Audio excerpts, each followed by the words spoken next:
3 నెలల్లోనే 25,000 ఉద్యోగాలు భర్తీ చేశామని డిప్యూటీ సీఎం భట్టి అన్నారు. తమ సర్కారు అధికారంలోకి రాగానే నిరుద్యోగ యువతీ యువకుల ఉద్యోగ నియామకాల కోసం టీఎస్పీఎస్సీని ప్రక్షాళన చేశామని తెలిపారు.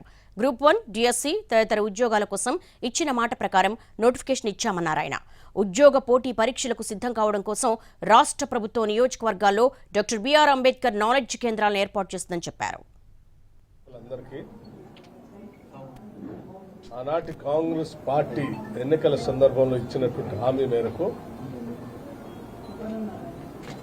రాష్ట్ర పబ్లిక్ సర్వీస్ కమిషన్ ప్రక్షాళన చేస్తామని చెప్పాం. పబ్లిక్ సర్వీస్ కమిషన్ సంబంధించిన నియామకాలు చేస్తామని చెప్పాం. వాటన్నిటిని ఇప్పటికే పూర్తి చేశాం. రాష్ట్రంలో ఉన్నటువంటి ఖాళీలు వాటన్నిటిని భర్తీ చేస్తామని కూడా చెప్పాం. 5,000 మందికి నిరుద్యోగ యువతి యువకులకి ఉద్యోగ నియామక పత్రాలు ఇవ్వటం జరిగింది. ప్రభుత్వ ఉద్యోగ నియామక పత్రం. ఇంకా కొన్ని వేల ఉద్యోగాలు నోటిఫికేషన్ పిలుస్తూనే ఉన్నాం. మీరు చూస్తుంటారు, ఇంక్లూడింగ్ డిఎస్సీతో సహా.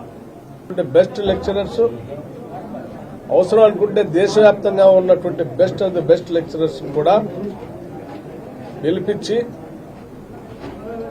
ఆ సెంటర్లో అక్కడి నుంచి స్టూడియోలో కూర్చోబెట్టి లైవ్లో ఆన్లైన్లో ఎక్స్పర్ట్స్ అందరి చేత పాఠాలు చెప్పించేటువంటి వ్యవస్థని టెక్నాలజీని ఉపయోగించి